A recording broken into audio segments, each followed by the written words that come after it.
So when people compare the American government with the Chinese government, they say this is a comparison between a democratic system and an authoritarian system, and a democratic system is, of course, better than an authoritarian system. And I agree. A democratic system is better than an authoritarian system.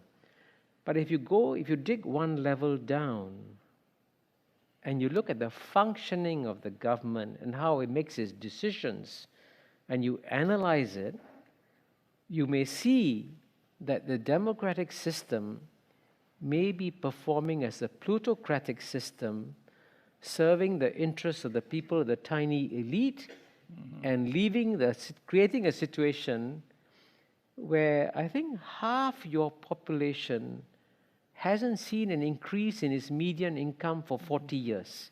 That's what plutocracy is. The Chinese system is a meritocracy. Now, the Chinese Communist Party is not perfect. It has a lot of flaws in making a lot of mistakes. But in terms of harvesting the brain power of China, it has done an amazing job. And I tell the story, I was in diplomacy for 33 years.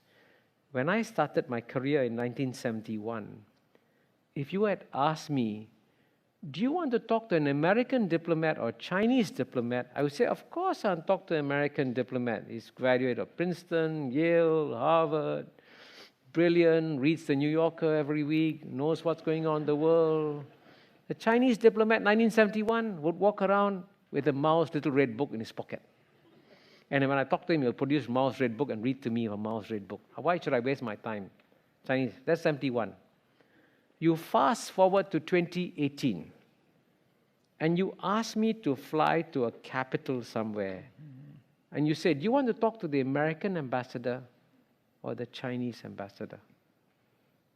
The likelihood is that the Chinese ambassador would speak the language of the country, would have been posted there several times, would have a very nuanced, sophisticated view of the country, and the American ambassador would be one who's demoralized, knowing that his budget is being cut, knowing his chances of becoming an ambassador in the top capital is practically zero because they're all political appointees. So you have a demoralized American diplomatic service and an incredibly dynamic Chinese foreign service. That's a big change that has happened since 1971. And that's a result of meritocracy.